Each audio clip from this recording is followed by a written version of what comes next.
My husband's consulting job was actually his cover for having another wife and kids. I decided to meet them. I, 34F, thought I knew everything about my husband after 12 years of marriage.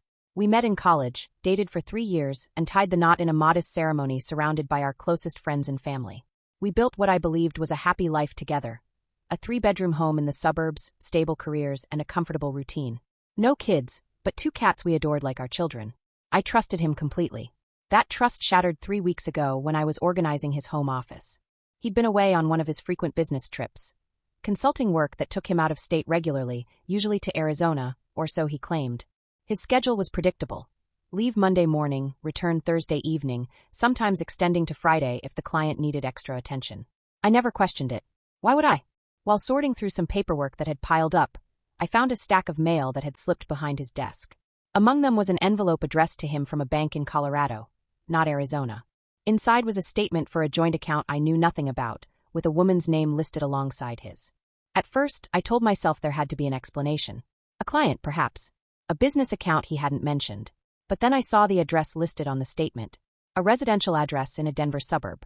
And the transactions: grocery stores, children's clothing shops, utility payments. This wasn't business. This was a household. My hands trembled as I logged into our shared computer. His email was still signed in. He'd never been particularly careful about logging out.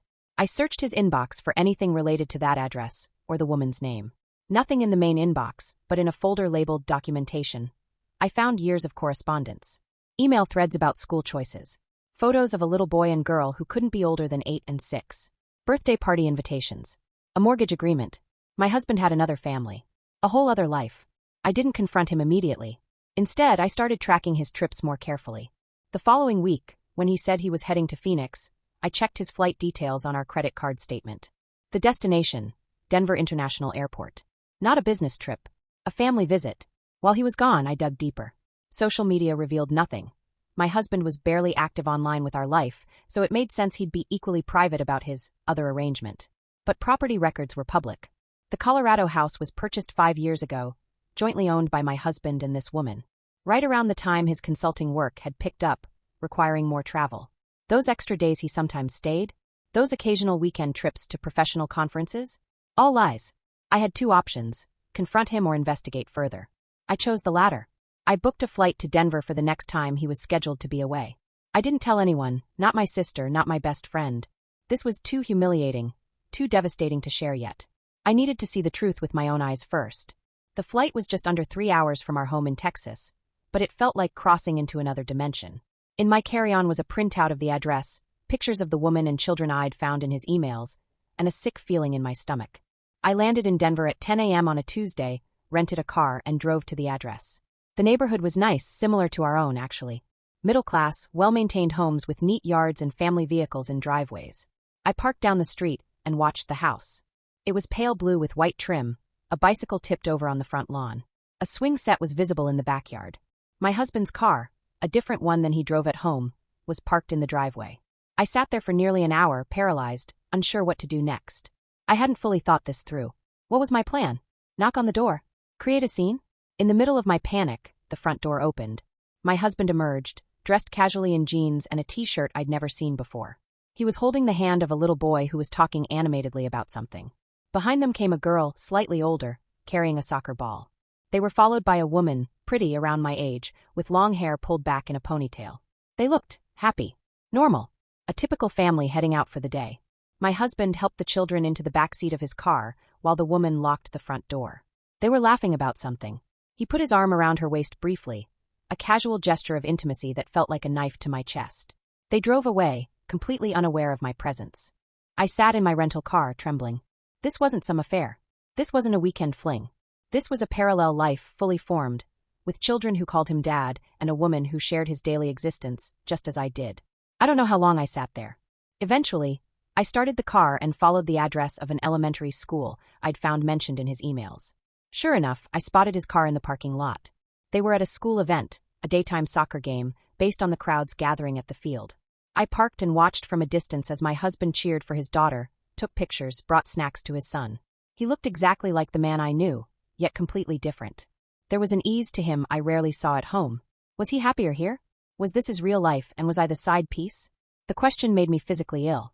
I drove back to the house, parked, and waited. 3 hours later, they returned. The kids spilled out of the car, excited about something. The girl was holding a trophy. As they went inside, I made my decision. I would not confront them together. I would not traumatize those children, who were innocent in all this.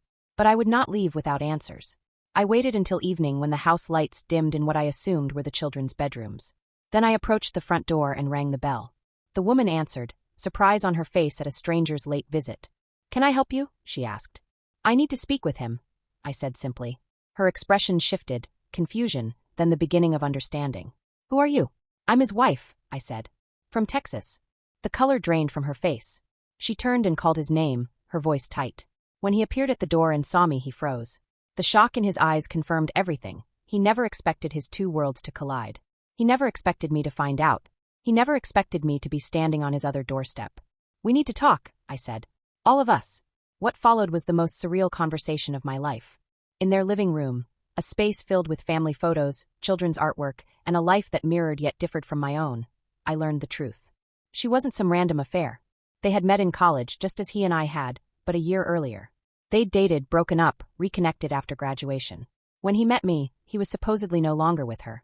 But he had never truly ended things. For the first years of our marriage, he maintained sporadic contact with her. Then she became pregnant. Instead of choosing one life, he decided, selfishly, insanely, to maintain both. His consulting job provided the perfect cover. He created elaborate systems to keep his dual lives separate. Different phones, different bank accounts, careful scheduling. "I loved you both," he said, as if that explained everything. I couldn't bear to lose either family. The woman, I'll call her Elle, was equally shocked. She had known about me initially, but he had told her we'd divorced 5 years ago. The revelation that our marriage was still intact hit her as hard as the knowledge of her existence had hit me. "We have children together," she kept saying, as if reminding him of the stakes. "So do they," he said, nodding toward me. "No," I corrected, "we don't." Another lie he'd told her. We talked for hours. Elle and I moved from shock to rage to an odd sense of solidarity as the full scope of his deception became clear. He had constructed elaborate stories for both households, telling her I was his ex-wife who occasionally caused problems, telling me her occasional calls were from a difficult client. "How could you maintain this for so long?" I asked.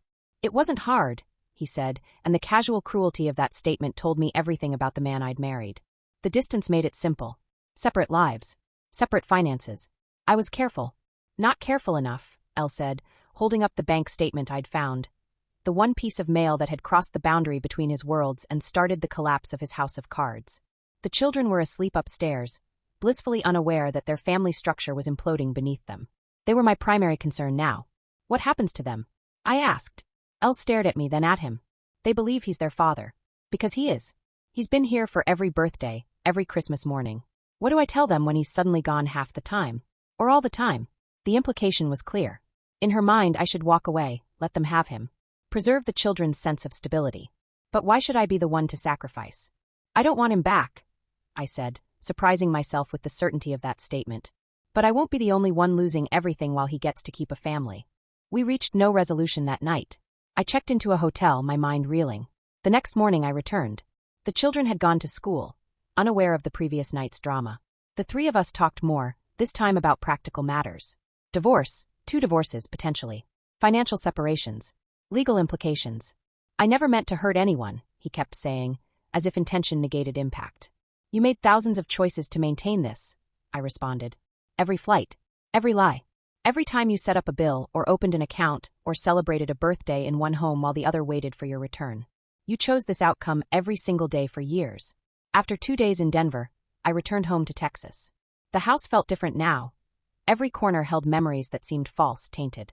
I boxed up his most personal belongings and moved them to the garage. I contacted a divorce attorney. He returned from his business trip on schedule, walking through the door with his usual casual greeting, as if the confrontation in Denver had never happened. "Don't," I said when he tried to kiss me hello. "We both know where you've been." He sat heavily on the couch. "What happens now?" Now I reclaim my life. I divorce you. I tell our friends and family the truth, not to punish you, but because I refuse to carry the weight of your lies anymore. And Elle, the kids, that's between you and them. I won't interfere, but I won't facilitate either. You created this impossible situation. You can figure out how to live in it. In the weeks since, I've learned that maintaining emotional distance is harder than physical distance. He's moved out, shuttling between a local apartment and his Colorado home, still trying to maintain both worlds in some capacity. I've filed for divorce. I've told my family the truth. The reactions have ranged from disbelief to rage on my behalf. Elle and I have spoken several times, strange, painful conversations between two women who shared a husband without knowing. She's keeping up appearances for her children's sake, while they process what this means for their future. We are not friends exactly, but we are allies in the aftermath of his destruction. I've discovered that healing from betrayal isn't linear. Some days I feel empowered, relieved to be free of lies. Other days, I question every memory, wondering what was real and what was performance. I've started therapy. I'm reclaiming spaces in my home, repainting rooms, rearranging furniture to make it mine alone. People ask if I had any suspicions over the years. The truth is unsettling. I didn't. Either I trusted completely, or I was willfully blind to subtle signs. The business trips that couldn't be disturbed. The careful management of his phone. The way he compartmentalized his life. In retrospect, the red flags seem obvious, but we rarely look for evidence that our entire reality might be false. I don't know what I expected to find when I flew to Denver that day. Confirmation, certainly. Confrontation, maybe. What I didn't anticipate was how the truth would simultaneously shatter and liberate me. My marriage was a carefully constructed illusion, but in its ruins, I'm finding my own solid ground again. As for him, he's lost the control he prized for so long. Neither household will ever trust him fully again. He's facing financial consequences as both homes separate their assets from his. Friends are choosing sides. His carefully separated worlds have collided catastrophically, and he's standing in the rubble, still claiming he acted out of love. If there's anything I've learned from this nightmare, it's that real love doesn't require elaborately maintained lies. It doesn't thrive in secrecy and compartmentalization. Real love exists in the full light of day, honest and complicated and sometimes messy, but never hidden behind a wall of deception. I don't know what my future holds, but for the first time in 12 years, it's truly mine to determine. And there's an unexpected freedom in that.